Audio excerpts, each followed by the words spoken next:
மொத்தம் கோதுமையில் 3 பார்ட் இருக்குங்க. இந்த ஜிஐ ட்ராக்ல ஒட்டுச்சு அப்படின்னு சொன்னால், செகண்ட் விஷயம் பார்த்தீங்கன்னா கோதுமை மாவில் ட்ரேசஸ் ஆஃப் எலக்ட்ரானும் இருக்குது. எலக்ட்ரான் அப்படிங்கிறது பார்த்தீங்க. டைம்ஸ் ஆஃப் இந்தியா சமயம் நேயர்களுக்கு வணக்கம். இன்றைக்கி நம்ம பார்க்க போகிற தலைப்பு மைதா.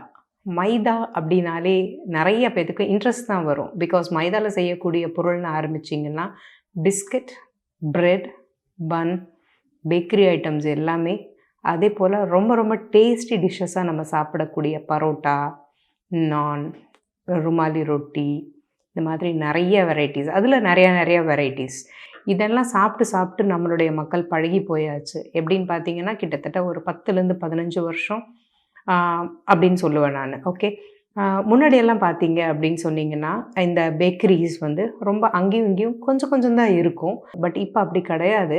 ஜஸ்ட் ஒரு பட்டனை அமுத்தினாலே போதும். இது எல்லாமே பார்த்தீங்க அப்படின்னா இந்த மைதா அப்படிங்கிற விஷயத்தில் தான் அடங்கி இருக்குது. இந்த மைதாவை ஆல் பர்பஸ் ஃப்ளார்னு சொல்லுவோம். அதாவது எல்லா விஷயத்துக்கும் நம்ம யூஸ் பண்ணிக்கலாம். ஓகே, நல்லா வெள்ளை வெளியேர்னு இருக்கக்கூடிய அந்த கலரில் இருக்கக்கூடிய மைதா பார்த்தீங்க அப்படின்னா இண்டஸ்ட்ரியில் தயாரிக்கப்படுற விஷயம். பட் இதனுடைய அடிப்படை ஆதாரம்னு பார்த்தீங்கன்னா கோதுமை நல்ல விஷயம்னு எல்லாத்துக்கும் தெரியும். முழு கோதுமை நல்ல விஷயம். ஓகே, இந்த மைதா இண்டஸ்ட்ரி போகும்போது என்ன ஆகுதுன்னா, மொத்தம் கோதுமையில் 3 பார்ட் இருக்குங்க. மேலே இருக்கக்கூடியது பிராண்ட்னு சொல்லக்கூடிய உமி. இதில் தான் 97% நார்ச்சத்து இருக்குது. செகண்ட் விஷயம் பார்த்தீங்க அப்படின்னா உள்ளே இருக்கக்கூடிய ஜேர்ம்ங்கிறது அதிலிருந்து தான் அந்த பிளான்ட், அந்த தாவரம் முளைச்சி வரும். இதில் தான் நிறையா சத்துக்கள் இருக்கும். எப்படின்னு பார்த்தீங்கன்னா unsaturated fatty acids, phosphorus, calcium, iron, okay, vitamin E, B vitamins, இதெல்லாம் இதில் தான் இருக்கும். இந்த ஜேர்ம்னு சொல்லக்கூடிய போர்ஷன். இந்த பிரானும் இந்த ஜேர்மும் ரெண்டையும் ரிமூவ் பண்ணிவிட்டு அடுத்த போர்ஷன் எண்டோஸ்போம்னு சொல்லக்கூடிய அதிகபட்சமான ஸ்டார்ச் இருக்கக்கூடிய விஷயம் மட்டும்தான் மைதாவாக மாற்றப்படுது. இதில் பார்த்தீங்கன்னா மைதாவில் இருக்கக்கூடிய அந்த ஸ்டார்ச்சினுடைய அளவு ரொம்ப அதிகம். நாங்கள் மெடிக்கலாக சொல்லணும் அப்படின்னு பார்த்தீங்கன்னா க்ளூ ஆஃப் த கட் அப்படின்னு சொல்லுவோம் மைதாவை. க்ளூ அப்படின்னாலே உங்களுக்கு தெரியும், பசை. ஓகே, பசை மாதிரி கட்டில் போய் ஒட்டிக்கும். கட் அப்படிங்கிறது நம்முடைய ஜிஐ ட்ராக்டு. ஸோ இதை 2 விஷயமா பார்க்கலாம். க்ளூ அப்படின்னு பார்த்தீங்கன்னா ஒன்று சினிமா போஸ்டர் ஒட்டுறதுக்கு, செகண்ட் விஷயம் பார்த்தீங்கன்னா நம்மளுடைய ஜிஐ ட்ராக்கில் போய் ஒட்டுறது. ஓகே, இந்த ஜிஐ ட்ராக்ல ஒட்டுச்சு அப்படின்னு சொன்னால் கண்டிப்பாக கான்ஸ்டிபேஷன்லேருந்து ஆரம்பித்து கொலன் கேன்சர் வரைக்கும் வரக்கூடிய வாய்ப்புகள் இருக்குது. குறிப்பாக சொல்லணும் அப்படின்னா இந்த பென்சைல் பெராக்சைடு பார்த்தீங்க அப்படின்னா டை இண்டஸ்ட்ரியில் யூஸ் பண்ணக்கூடியது. இது காமனாக நம்ம சாப்பிட்றதுக்கான விஷயம் கிடையாது இல்லையா? கலரிங்க்கு யூஸ் பண்ணுறது, அதை ப்ளீச் பண்ணுறது, இதெல்லாம் சாப்பிட்ற பொருளா அப்படின்னு நம்ம கொஞ்சம் சிந்திக்கணும். ஃபர்ஸ்ட் விஷயம். செகண்ட் விஷயம் பார்த்தீங்கன்னா கோதுமை மாவில் ட்ரேசஸ் ஆஃப் எலக்ட்ரானும் இருக்குது.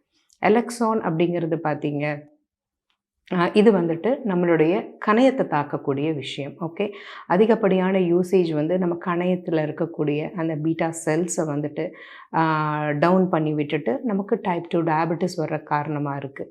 ஓகே, அது போக மைதாவில் பார்த்திங்கன்னா கிளைசிமிக் இண்டெக்ஸ்னு நாங்கள் சொல்லக்கூடிய அதனுடைய வேல்யூ ரொம்ப அதிகம், 71.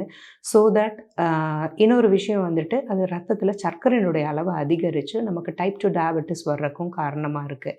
இன்னொன்று, இந்த மைதா உணவுகள் எல்லாமே பார்த்திங்கன்னா நமக்கு ரொம்ப பிடிச்ச விஷயங்கள் தான் இருக்குது. ஓகே, ரொம்ப டேஸ்டியான விஷயம். ஒன்று சாப்பிட்டா இன்னொன்று சாப்பிட்ணுன்னு தோணும், இன்னொன்று சாப்பிட்டா இன்னொன்று சாப்பிட்ணுன்னு தோணும். ஸோ நம்மளை அதிகமாக சாப்பிட வச்சு வெயிட் அதிகமாக வர்றதுக்கும் அது காரணமாக இருக்குது. ஓகே, இது 2வது விஷயம். ஸோ ஃபர்ஸ்ட்டு பார்த்தீங்க அப்படின்னா ஒரு விஷயம் வெயிட் ஜாஸ்தியாகிறது, அதிகமாக சாப்பிட வைக்குது, வெயிட் ஜாஸ்தியாகுது. அதே போல் அதில் இருக்கக்கூடிய கெமிக்கல்ஸ் நமக்கு சுகர் வர்றதுக்கு காரணமாக இருக்குது. அதே போல் ட்ரைக்ளிசரைட்ஸ், எல்டிஎல் அப்படின்னு சொல்லக்கூடிய கெட்ட கொழுப்புகளை ஜாஸ்தி பண்ணுது. ஸோ ட்ரைக்ளிசரைட்ஸ் ஜாஸ்தி பண்ணுச்சுன்னா நமக்கு இதய நோய்கள் வரக்கூடிய பாதிப்பு ரொம்ப அதிகமாக இருக்குது. அதே போல் இந்த எல்டிஎல் அளவு அதிகமாக இருந்துச்சு அப்படின்னு சொன்னால் நம்மளோட ஆர்ட்ரிஸில் போயிட்டு அப்படியே கொழுப்பு அடைச்சிட்டு, அதே போல் பிபி ஜாஸ்தியாகி நமக்கு ஹார்ட் டிசீஸ் வர்றதுக்கும் காரணமாக இருக்குது. இந்த மைதா அதிகப்படியாக யூஸ் பண்ணும்போது நம்மளுடைய அட்ரினல் கிளான்ஸை பாதித்து நம்மளுடைய இம்யூன் சிஸ்டத்தை வீக் பண்ணிடுது. ஸோ இம்யூனிட்டின்னு இப்போ நம்ம இந்த கோவிட் டைமில் பேசிக்கிட்டு இருக்கோம் இல்லையா, அந்த இம்யூனிட்டி அப்படியே கொஞ்சம் கொஞ்சமாக கம்மியாயிடும். எது ஜாஸ்தி பண்ணுறதுக்கு இம்யூனிட்டி ஜாஸ்தி பண்ணுறதுக்கான உணவுகள் நம்ம தேடிட்டு இருக்கிற பொழுதுல, இது மாதிரி வீட்லேயே இப்போ செய்கிறோம். பிகாஸ் வெளியில் ஹோட்டல் போக முடியல அப்படிங்கிற சிச்சுவேஷன் இருக்கும்போது, வீட்லேயே ஏன் நம்ம பரோட்டா பண்ணக்கூடாது, நான் பண்ணக்கூடாதுன்னு நிறையா நம்ம ரெசிபீஸ் பார்த்து பண்ணுறோம். இல்லை லைக் ஒரு சமோசா பண்ணுறோம் அப்படின்னா நீங்கள் திங்க் பண்ணணும். ஓகே, நான் வீட்டில் ஹெல்த்தியாக இருக்கக்கூடிய விஷயங்கள் நான் வந்து செலக்ட் பண்ணிகிட்ருக்கேன். அந்த டைமில் நான் இந்த பொருளை யூஸ் பண்ணலாமா அப்படின்னு ஒரு செகண்ட் திங்க் பண்ணிவிட்டு அப்புறம் யூஸ் பண்ணணும். ஓகேவா? இதுவரைக்கும் நான் சொல்லியிருக்கக்கூடிய விஷயங்கள் உங்களுக்கு ஹெல்ப்ஃபுல்லாக இருக்கும்னு நினைக்கிறேன். நன்றி.